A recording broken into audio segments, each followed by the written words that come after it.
Galatoomaa asham malamanni saanamni xinnaa guddaa jaarsaaf jaarti kabajamtoota daawwattoota televezyiinii faana kun Riittaa Shoodha.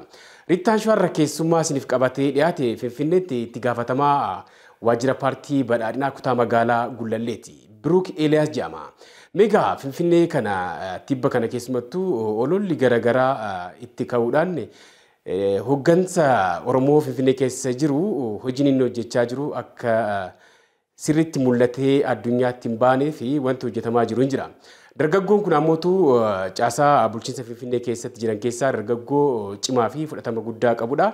Haala waliigalaa Finfinnee keessatti hojiin hojjetame maal fakkaata? Koreelee garaagaraa keessatti jira waan ta'eef hojiilee hojjetaman qabatamaadhaan maali ka jedhu isa hojiin ni taphanne jechuudha. Uummannis Finfinnee keessatti bulchiinsa Oromoodhaan hojiileen hojjetamaa jiran maal akka fakkaatuu fi ololli irratti hojjetamaa jiru kun maal akka fakkaatu xiinxaluudhaan akka bulchiinsa kana cinaa dhaabatu waan nuti isa waliin taphannu hin jira waan ta'eef turtiin keessan hanga xumuraa Riittaa Shoo faanaa ta'u. Qopheessaaf dhiyeessaa Riittaa Taaddalaa gamoo ogummaa daayirektingiitiin Faayisaa Addunyaa kaameraa fi sagalee Nimoona Riittaa uffataan abbuukii pirootokool guddaan galateeffadhaan ceesiftuu booda Biruuk Eeliyaas waliin Riittaa Shoo keessatti sin eega. Riittaa Shoo. Ayyaanni waggaa yeroo dhufu bifti keenya ni ifa ni bareedna. Waan qabnu hunda keessaa isa caalu filannee qixeeffanna. Faaya badhaasa keenyaan miidhagnee walaffeerra malaa fi ogummaan mijuu qopheessinerraa buufnee badhaasa ifaajiin arganneen ni faaya. Maaddii aadaa keenyarraa qooddannee gola keenyaa qicannee miidhagina keenya ganamaas ni gonfanna. Uffata ulfoo keenya uffannee caalaatti ni miidhagna. Baga ittiin isin gahe waliin jechuun akkuma barmaata keenyaatti kunoo walitti qabamneerra. Tokkummaan gara ayyaanaatti jenne akkuma yeroo hunda walaffeerru tokkummaa keenya irratti jabinaa fi milkaa'ina yeroo daballu gammachuun ayyaanaa keenya guutuu ni ta'a. Baga ayyaana waggaatiin isin gahe baankii siinqee tokkummaan gara milkaa'inaatti. Baga ayyaana cuuphaa nagaan geessan. Abbaa taayitaa saayinsii fi teekinooloojii Oromiyaa qo'annoo fi qorannoowwan saayinsii fi teekinooloojii bulchiinsa gaarii fi tajaajila siistamaa biiroolee hedduuf dalaguudhaan hojiirra oolchee bu'aa abdachiisaa ta'e galmeessisee jira. Hojii daataa seentarii fi Oromiyaa dijitaalisuuf siistamoota hedduu misoomsuun magaalota smaart gochuu keessatti shoora olaanaa taphachaa jira. Musaajiiwwan appilikeeshinoota siistamoo hojii kenniinsa tajaajila ammayyeessan biiroolee hedduuf misoomsee hojiirra oolchee jira. Argannoowwan saayinsii fi teekinooloojii qonnaan bulaa fi horsiisee bulaa keenyaaf fayyadan misoomsuu fi madaqsuun hojii boonsaa hojjechaa jira. Kaaffee saayinsii magaalota hedduu keessatti ijaare wiirtuu kalaqaa ta'uun dargaggoota hedduu oomishaa jiru. Teekinooloojiiwwan damee dinagdee fi fayyaa darbees kanneen biroo deeggaran qorannoo fi qo'annoodhaan deeggaramee misoomsuun hojiirra oolchee bu'aa qabatamaa galmeessisaa jira. Ammas bu'aawwan saayinsii fi teekinooloojii hanga ammaatti argateen daran babal'isee hojiirra oolchuun biyya saayinsii fi teekinooloojiin keessatti dagaagee ijaaruuf kutannoodhaan hojjechaa jira. Abbaa taayitaa saayinsii fi teekinooloojii Oromiyaa ayyaana gaarii. Hajii kabajamtoota daawwattoota keenyaa ceesiftuu booda walitti deebinee jirra. Riittaa Shoo televezyiina faanaatiin daawwachaa jirtan. Keessummaan kiyya Finfinneetti itti gaafatamaa waajjira paartii badhaadhinaa kutaa magaalaa Gullalleeti Biruuk Eeliyaas jedhama. Ispoonsaroonni keenya abbaa taayitaa saayinsii fi teekinooloojii Oromiyaa qorannoo fi qo'annoo saayinsii fi teekinooloojii uummata keenyaaf ni barbaachisu jedhu misoomsuu fi madaqsuudhaan wanta boonsaa hojjechaa abbaa taayitaa jirudha. Darbees dameelee isaa 400 ol ta'an teekinooloojii baankii addunyaan irra geesseen walitti hidhuudhaan tajaajila baankii guutuuf ka biyya keessaa fi idil addunyaa kennaa kan jiru baankii siinqee guddaan galateeffadhaani. Biruuk Eeliyaas daawwattoota kiyya wajjin wal bartu carraa si kenna. Tole galatoomii Riittaa. Biruuk Eeliyaasiin jedhama. Magaalaa Finfinnee kutaa magaalaa Gullalleetti waajjira paartii badhaadhinaan hojjedha. Ayyee Biruuk egaa hoggansa Finfinnee kana keessatti Biruukeen eenyu ka jedhu booda irratti kan kaafnu ta'a. Keessumattuu Finfinnee kana wajjin wal qabatee koreelee garaagaraa keessa jirta waan ta'eef hojiin Finfinnee keessatti bulchiinsa yookaan caasaa amma jiru kan Oromoo kanaan hojjetamaa jiran maal fakkaata? Yeroo garaagaraatti Finfinnee kanarratti duulli garaagaraa ni ka'a akka bulchiinsa yookaan caasaan amma jiru kuni Oromoon hojiin inni hojjechaa jiru kan bulchiinsa irratti gaheen inni qabu kan gahumsi inni qabu akka mul'annetti bishaan irratti gannaquudhaaf hojiin hojjetamuun jira. Qabatamaadhaan uummata keenyaaf immoo kana hojjetamaa jira jettee uummanni dhiyeenyaan akka isin faana ta'u waan barbaadeef akkasumas gaaffilee garaagaraatiif wanta deebii ta'uu danda'u akka naalaattuu fi egaa Finfinnee bakka buutee dhufte jechuudha kutaa magaalaa Gullallee qofaa miti. Hayyame jalqaba garuu waa'ee keetii haasa'uu qabna waan ta'eef Birukeen maal baratee yoom baratee eessatti baratee digirii jalqabaa lammaffaa?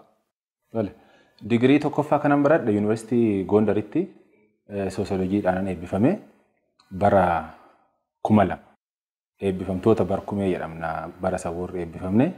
Digirii lammaffaa immoo Yuunivarsiitii Wallaggaatitti baradhe saayinsii idil addunyaa jedhama yookiin Ingiliffaan International Relations. Al tokko the right person in the right place waa jedhamu tokko jira yeroo baay'ee nan dubbadha. Waan ati baratte bakka itti hojjettu sanitti osoo wantichi walitti dhufe gaarii itti adda? Sirri waliin deeme. Saayinsii siyaasaati.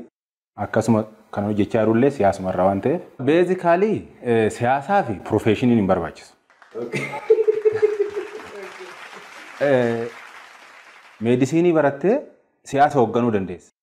Baayoloojii barattee siyaasa hoogganuu dandeessa. Inni guddaan intarastii keedha. Siyaasa hoogganuun abbaa amantaa ta'uun piroofeeshiniin qabu. Haa ta'uuti garuu moor isa baratte saniin waan walitti dhufu piroofeeshiniidhaan yoo hojii hojjettu moor bu'a qabeessa taataan ala siyaasa keessatti piroofeeshiniin hin jiru. Mee Birukeen haayiskuulii irraa qabee yuunivarsiitiis darbees iddoo garaagaraatti hooggansa irra turte jalqabuma irraa qabee yuunivarsiitiidhaa eebbifamtee akka baates kallattiidhuma gara hooggansaatti seente kun ammoo baay'ee hin baramne.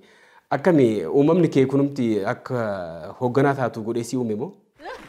Ani Yuunivarsiitii Gondar akkuma siin jedhe odoon eebbifaminiin kan akka hooggansa ta'u gaafatamee ture. Yuunivarsiitiidhaan yoon baane.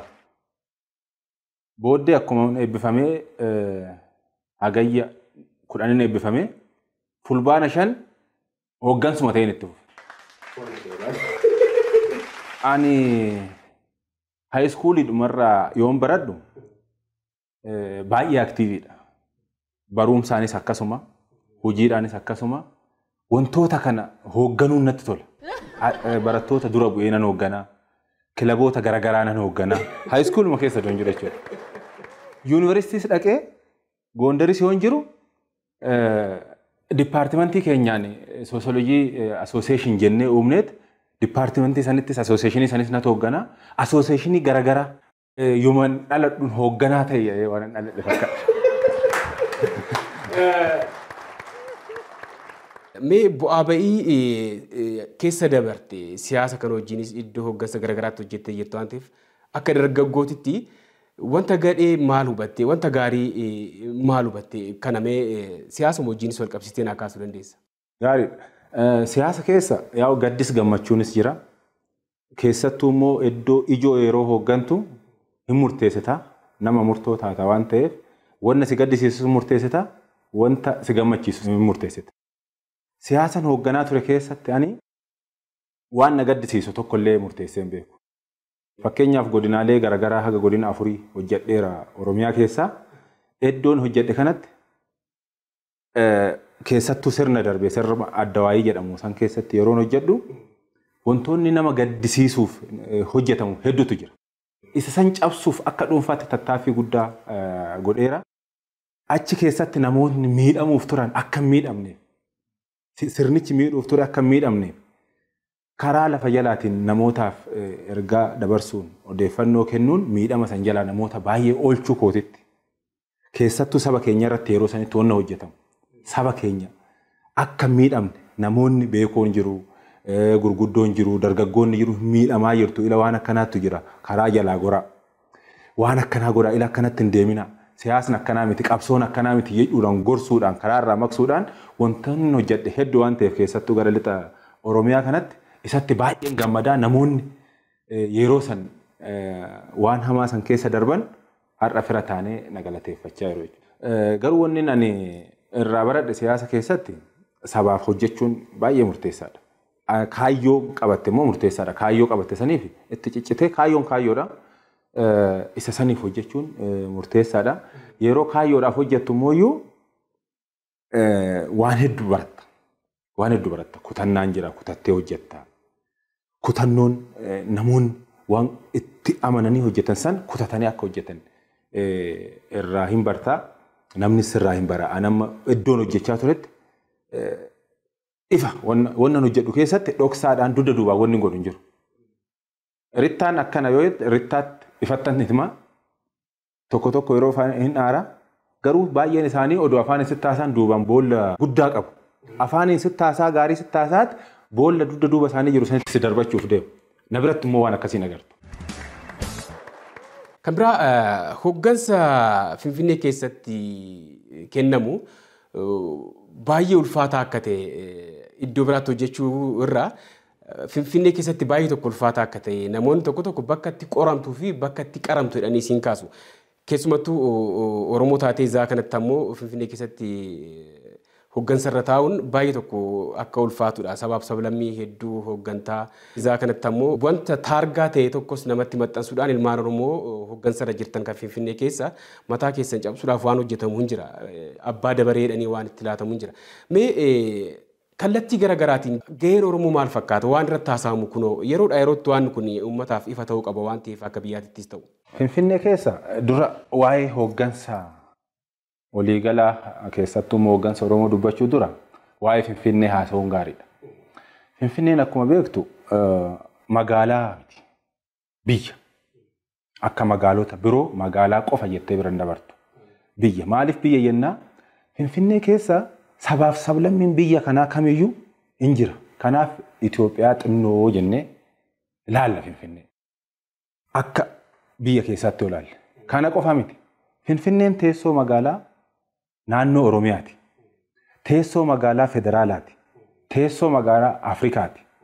Akkasumas teessoo dippiloomaatota idil addunyaati. Waan hedduutu keessa jira Finfinnee keessa. Kana qofa miti. Finfinnee keessa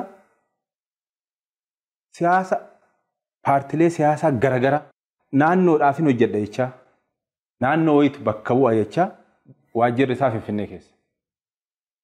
Walumaa gala siyaasni biyya kana keessatti paartileen siyaasaa hedduu dhibbaa ol kan ta'an waajjirri muummee isaanii Finfinnee keessa jira.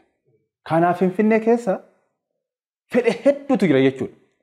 Wanti biyya kana keessatti ta'u hunduu kan oomishamu, kan hojjetamu yaanni gaariinis yaanni gadheenis Finfinnee keessa. Kanaaf Finfinneen magaalaa qofa osoo hin ta'in biyyaa jechuudha.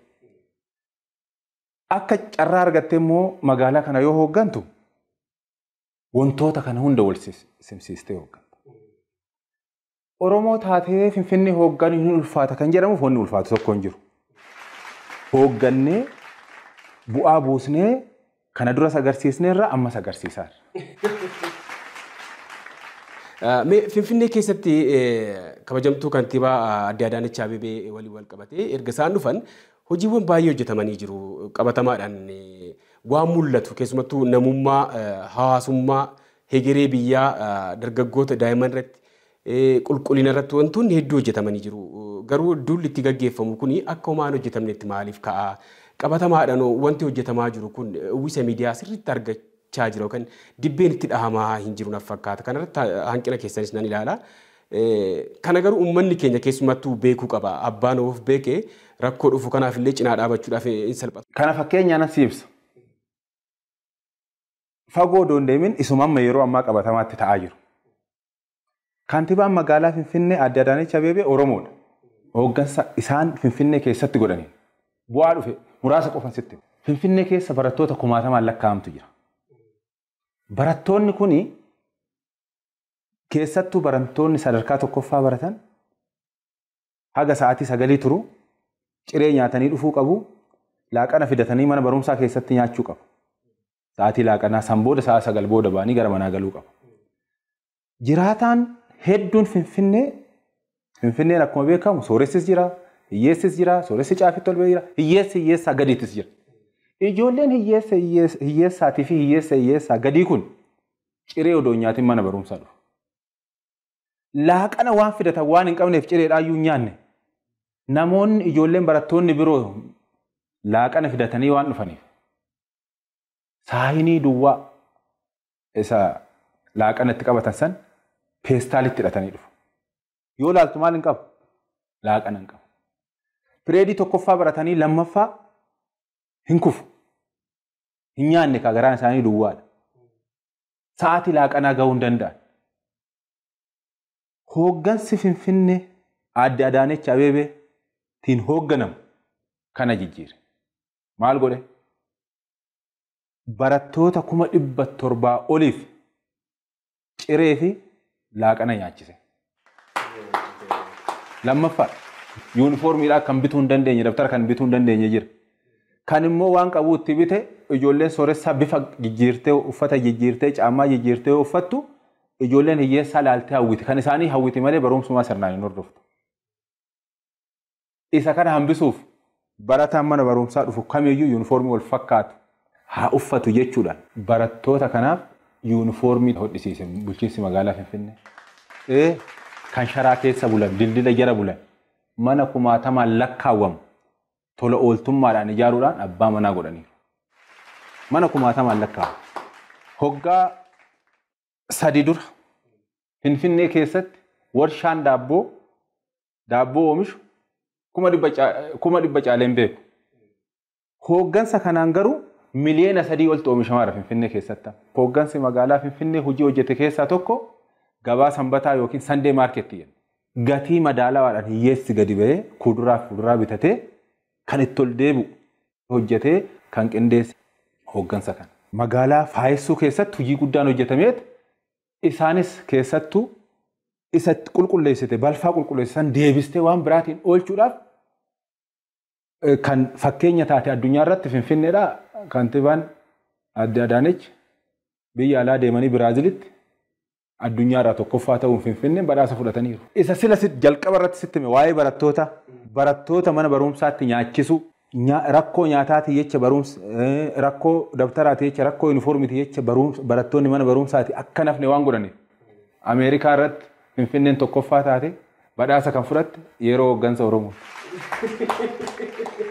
Nuti iyyisiisuun beeknu miidiyaadhaan feesbuukiidhaan maaliidhaan iyyisiisuun beeknu hujuma hojjanna. Akka magaalaa Finfinneetti hojjetta malee kan Oromooti, kan Amaaraati, kan Wannaatiin jettu. Kana hunda hojjette muraasan sii kaase kana hunda hojjette hooggantee odoo kana gootuyyuu si duuba deemeet abbaa dabaree siin.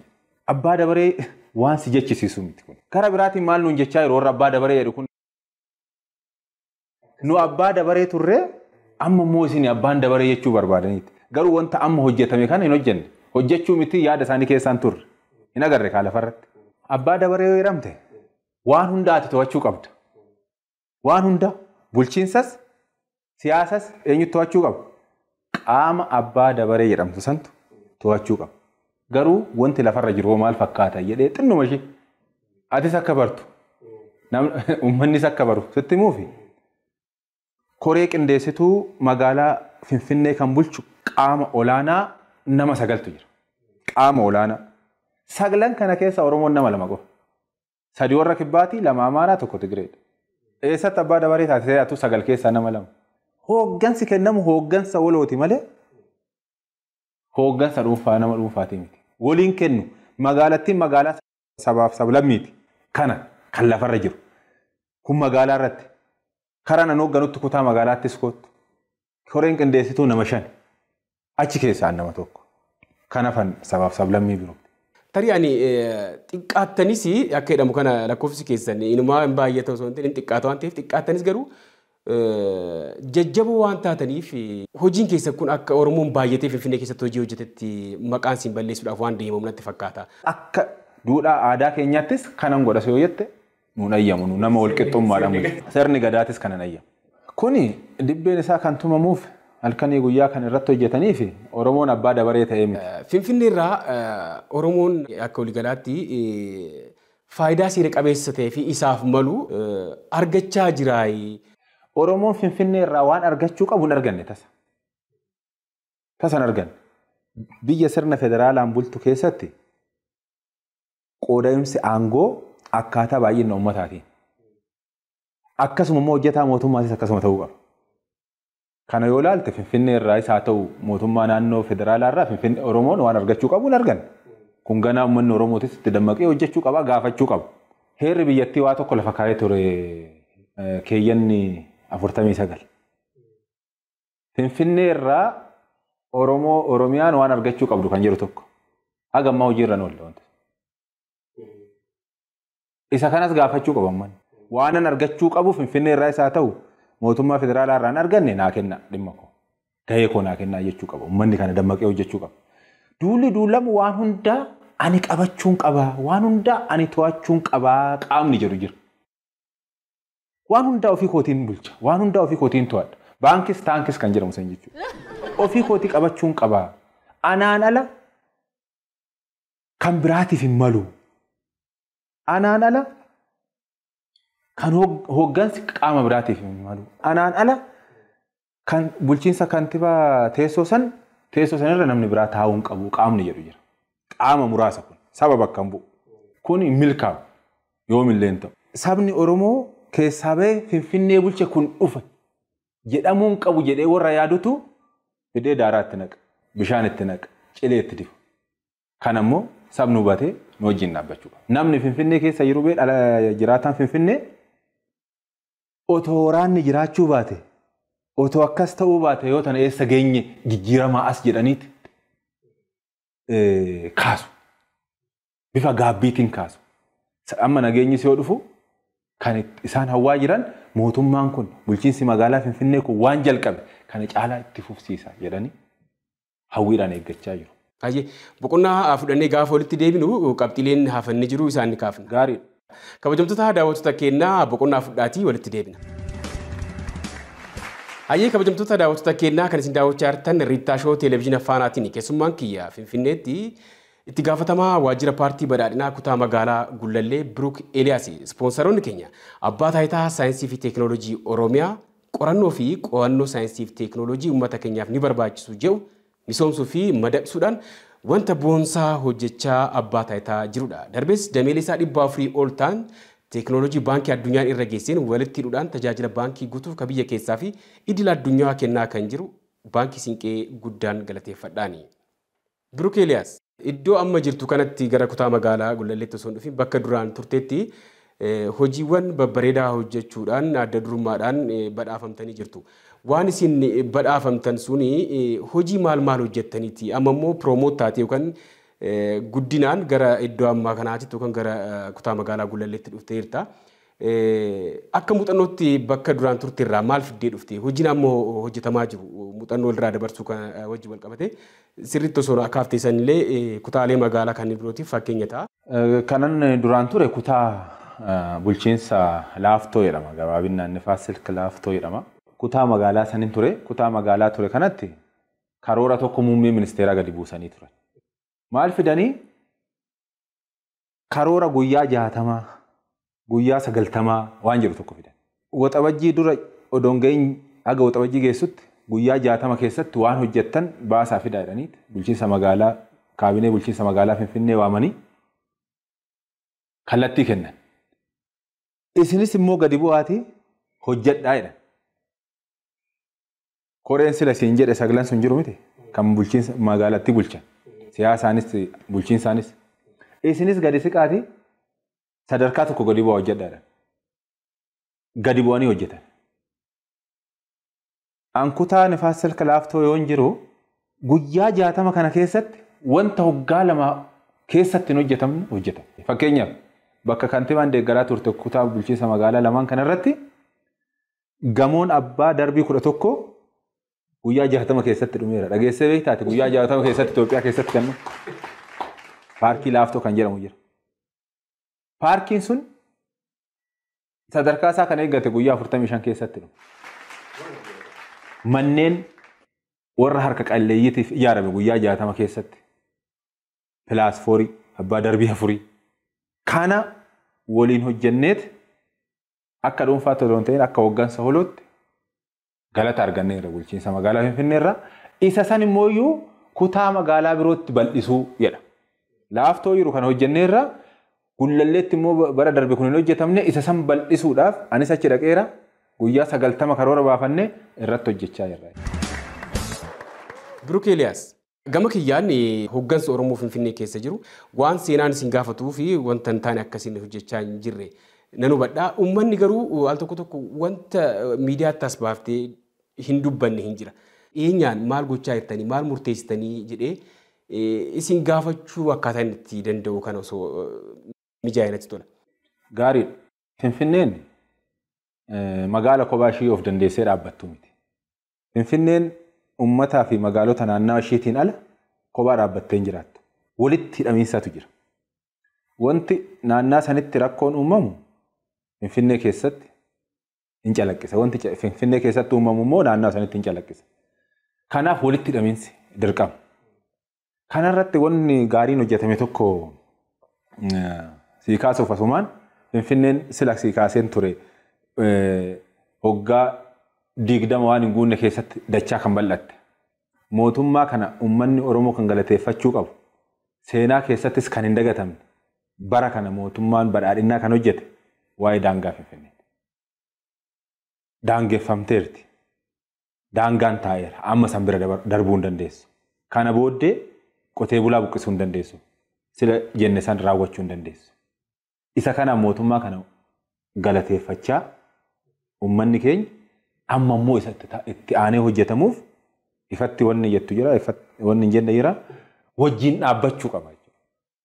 Wanti bira si dhaabu mootummaa bulchiinsa magaalaa Finfinnee biras mootummaa federaalis waan hedduutu jira.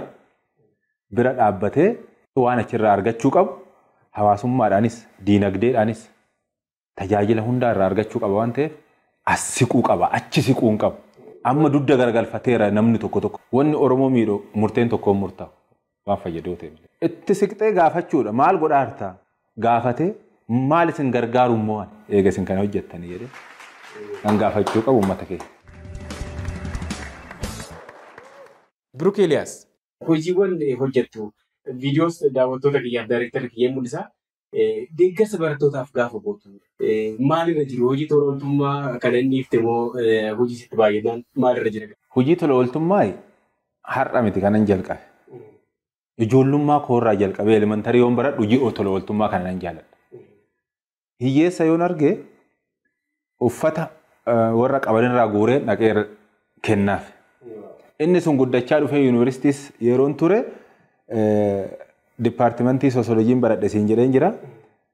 Ispoonsara barbaannee kana raawwachaa turre barattoota irraayis immoo uffata guurree magaalaa Gondaritti hiyyeessaaf dhaqnee kennaa ture, qindeessaan ture kana. Ndoom yoon bahee gara siyaasaa irraa gara hojii tola ooltummaa NGO wayii hundeessanii isarratti hojjechuu hawwiin qaban ture. Siyaasaatu nama mo'ate malee. Ammas immoo erga gara hooggansaatti dhufee wanticha hin dhaabne. Barattoota irratti immoo hojjechuun barbaada. Fakkeenyaaf barattoota waldaa misooma Oromiyaa jalatti baratanii fi qabeenya hedduu sassaabne mileenaan jechuudha. Galii gooneefiirra. Qaamaanis dhaqee, Bushooftus dhaqee, Adaamas dhaqee jajjabeesseera yeroo isaan qormaata qaban sangaa fuudhee fi deemeera. Kana nyaachaa qormaataan cimaatii qabxii gaarii biyya irratti galmeessaa kana fidaa jechuudha.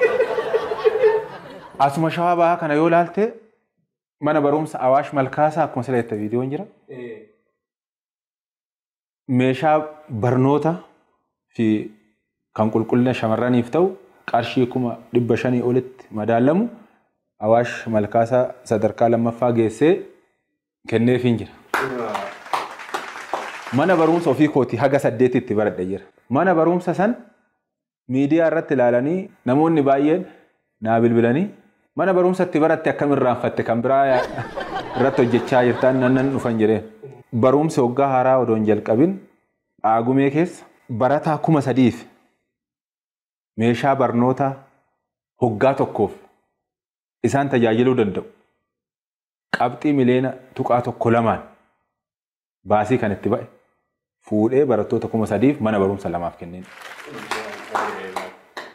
Haala yerootii fi keessa wanni turre akka biyyaattis akka magaalaattis ulfaataa waan tureefan xinnoo dhaabbadhe malee wannichi mul'atna keessa jiru hin dhaabne kana caalaa cimee itti fufaa. Gama kiyyaan wanta akka gaafitti kaasuu danda'u kaasee jira. Qaamolee garaagaraa hooggansa Oromoo Finfinnee keessa jiru.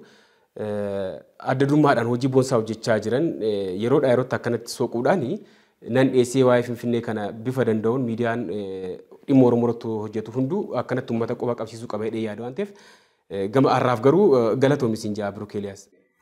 Atis galatoomi naafeeruu keetii fi ergaan ani akka hoogganaa Finfinneetti magaalaa Finfinneetiifis haa ta'u qaamuma birootiifuu dabarsu keessattuu tasgabbiif nageenya hojii wal qabata. Amma biyya keenya keessa inni rakkoo guddaa ta'e daldala siyaasaati. Namni siyaasa daldala akkuma saamunaa gabaa dhaqxee bitattu kibriitii gabaa dhaqxee bitattu yeroo ammaa siyaasa gabaa dhaqxee bitattaa siyaasa gabaa dhaqxee gurgurta. Kuni rakkoo biyya kanaa ta'eera. Isa kanarraa namni of eeguu qaba. Waan Facebook irratti, YouTube irratti, TikTok irratti gadhiifamu kana amanuu dhiisuu madda odeeffannoo keenya isa amanamaa godhachuun biyya kana tasgabbeessuuf baay'ee murteessaa waan ta'eef daldala siyaasaarraa of eeguudhaan biyya keenyas magaalaa keenyas tasgabbeessinee badhaadhina jalqabnee akka milkeessinuuf waliin hojjennu ergaa yeroo dabarsa. Kabajamtoota daawwattoota keenyaa turtiin itti gaafatamaa waajjira paartii badhaadhinaa kutaa magaalaa Gullallee Birook Eeliyaas waliin Riittaa Shoorris taasifne kana fakkaata. Torban keessummaa kabira taphoota babbareedoo kanneen biroo waliin walitti deebina. Ispoonsaroota keenya abbaa taayitaa saayinsii fi teekinooloojii Oromiyaa akkasumas baankii Siinqee guddaan galateeffadhaani. Daayireektara kiyya Faayisaa Addunyaa kaameraaf sagalee Nimoonaa Riittaa qopheessaaf dhiyeessaa Riittaa Taaddalaa. Ispoonsarri uffata kiyyaa magaalaa Adaamaa gamoo Oliyaadi jalatti kan argamu Abbukkii Pirootokool guddaan galateeffadhaani. Haga torbanii horaanaa bulaa. Ayyaanni waggaa yeroo dhufu bifti keenya ni ifa ni bareedna. Waan qabnu hunda keessaa isa caalu filannee qixeeffanna. Faaya badhaasa keenyaan miidhagnee walaffeerra malaa fi ogummaan mijuu qopheessinerraa buufnee badhaasa ifaajiin arganneen ni faaya. Maaddii aadaa keenyarraa qooddannee gola keenyaa qicannee miidhagina keenya ganamaas ni gonfanna. Uffata ulfoo keenya uffannee caalaatti ni miidhagna. Baga ittiin isin gahe waliin jechuun akkuma barmaata keenyaatti kunoo walitti qabamneerra. Tokkummaan gara ayyaanaatti jenne akkuma yeroo hunda walaffeerru tokkummaa keenya irratti jabinaa fi milkaa'ina yeroo daballu gammachuun ayyaanaa keenya guutuu ni ta'a. Baga ayyaana waggaatiin isin gahe baankii Siinqee tokkummaan gara milkaa'inaatti. Baga ayyaana cuuphaa nagaan geessan. Abbaa taayitaa saayinsii fi teekinooloojii Oromiyaa qo'annoo fi qorannoowwan saayinsii fi teekinooloojii bulchiinsa gaarii fi tajaajila siistamaa biiroolee hedduuf dalaguudhaan hojiirra oolchee bu'aa abdachiisaa ta'e galmeessisee jira. Hojii daataa seentarii fi Oromiyaa dijitaalisuuf siistamoota hedduu misoomsuun magaalota smaart gochuu keessatti shoora olaanaa taphachaa jira.